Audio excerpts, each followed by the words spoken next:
আসসালামু আলাইকুম এভরিওয়ান, রাজকুমার ব্লগ টিতে আপনাকে স্বাগতম। আজকের এই ভিডিওতে আপনাদেরকে আমি বাংলাদেশের চলমান চা পাতার গ্রেড সম্বন্ধে তুলে ধরার চেষ্টা করব। বাংলাদেশের চলমান গ্রেড সম্বন্ধে জানাটা কিন্তু অত্যন্ত গুরুত্বপূর্ণ, কেননা যারা একদমই নতুনভাবে বিজনেস শুরু করতে চাচ্ছেন তাদের পক্ষে এই গ্রেড জানাটা খুবই গুরুত্বপূর্ণ। দেখা যাচ্ছে যে বেশিরভাগ নতুন উদ্যোক্তারা চা পাতার গ্রেড নিয়ে একটা বিভ্রান্তির মধ্যে পড়ে। দেখা যায় যে কোনো ব্যবসায়ীকে ফোন করে পরামর্শ করার জন্য বা কথা বলার জন্য, তো প্রথমে ওই ব্যবসায়ীকে তাকে জিজ্ঞেস করে যে আপনি কী ধরনের চা ক্রয় করতে চান বা আপনার এলাকায় কোন ধরনের চা চলে। ওই ভদ্রলোক কিন্তু বলতে পারে না বা ওই নতুন উদ্যোক্তা বলতে পারে না। এই জন্য যারা একদম নতুনভাবে বিজনেস শুরু করতে চাচ্ছেন তাদের চা পাতার গ্রেডটা জানা কিন্তু খুবই গুরুত্বপূর্ণ। আর এটা জানার জন্য অবশ্যই আপনাকে মার্কেট ভিজিট করতে হবে। কারণ হচ্ছে যে বাংলাদেশে যে চলমান গ্রেডগুলো আছে, প্রায় 5-6টা গ্রেড আছে চলমান। এই গ্রেডগুলো কিন্তু একক মার্কেটে চলে না, এটা বিভিন্ন মার্কেটে বিভিন্ন গ্রেডের চা চলে। যদি আপনি খুলনা, রাজশাহী, যশোর এই অঞ্চলের মানুষ হয়ে থাকেন, চাপাই, কুষ্টিয়া, তাহলে আপনাদের অঞ্চলগুলোতে দেখা যাবে যে আপনার সিডি এবং ডাস্ট, অর্থাৎ একদম গুঁড়ো যে চা পাতা আছে, এই চা পাতাটা হচ্ছে আপনার বেশিরভাগ দোকানগুলোতে চলে। গুঁড়োর মধ্যে 2টা গ্রেড আছে, একটা হচ্ছে সিডি আর একটা হচ্ছে ডাস্ট। সিডি হচ্ছে একদম মিহি দানা আর ডাস্ট হচ্ছে তার থেকে সামান্য একটু মোটা।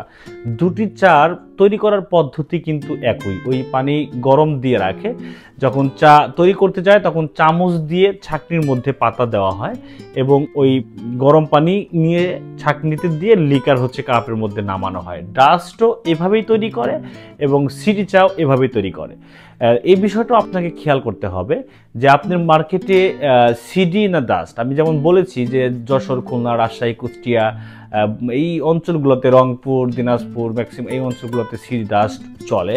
তো এখন দেখা যাচ্ছে যে আপনার মার্কেটে ডাস্ট চলে, আপনি যদি সিডি নিয়ে যান সেক্ষেত্রে কিন্তু আপনার বিক্রয় করাটা কঠিন হয়ে যাবে। এটা আপনাকে জানতে হবে অর্ডার করার আগে যে আপনি কি ডাস্টের মার্কেটে কাজ করতে চাচ্ছেন নাকি সিডির মার্কেটে কাজ করতে চাচ্ছেন। সিডি হচ্ছে রিকোয়ারমেন্টগুলো যেটা থাকে মার্কেটে, সিডির লিকার হতে হবে একটু ব্ল্যাক টাইপের বা রক্ত লাল, কষ হতে হবে, ঘ্রাণ ভালো হতে হবে, প্রচুর লিকার হতে হবে, এই রিকোয়ারমেন্ট থাকে। আর ডাস্টেও প্রচুর লিকার চায়, কিন্তু এটা হচ্ছে লাল টকটকে লিকার হতে হবে, ডাস্টের লিকারটা এরকম রিকোয়ারমেন্ট থাকে।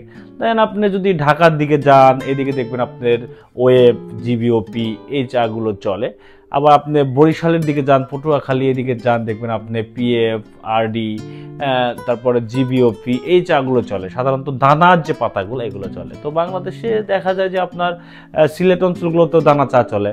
তো গ্রেড হিসাবে যদি আপনাদেরকে আমি বলি সেক্ষেত্রে বলা যায় যে আপনার BOP, GBOP, web, PF, RD, CD, PD এই ধরনের বেশ কিছু গ্রেড আছে, যে এই গ্রেডগুলো সাধারণত হচ্ছে মার্কেটে চলমান থাকে।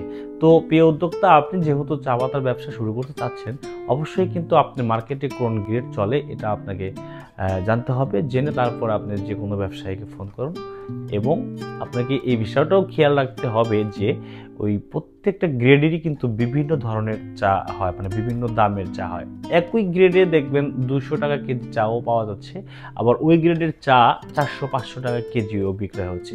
এখন বিষয়টা হচ্ছে যে আপনার মার্কেটে কি ধরনের চা বা কোন রেটের চা চলবে ওইটাকে অ্যানালাইসিস করে আপনাকে একটা প্রোডাক্ট ক্রয় করতে হবে। এখন আপনি মার্কেট অ্যানালাইসিস করতে গিয়ে দেখলেন যে 200 টাকা কেজি চাও পাওয়া যায়, কিন্তু আপনি মার্কেটে চা বিক্রি হচ্ছে 350 টাকা কেজি। এখন আপনি যদি মনে করেন যে তাহলে তো অনেক লাভ, এটা কিন্তু সম্ভব না। আপনি মার্কেটে ওই 200 টাকা দামের চা নিয়ে গেলে চলবে না। এই জন্য মার্কেটে কী ধরনের চা চলে, কি দামের চা চলে, ওই দাম অ্যানালাইসিস করে আপনার ব্যবসায়ীর সাথে পরামর্শ করে একটা সঠিক মাপের কোয়ালিটি সম্পন্ন প্রোডাক্ট নিতে হবে। তবে আপনি ব্যবসায় সফল হতে পারবেন, মার্কেটে টিকে থাকতে পারবেন। আসসালামু আলাইকুম।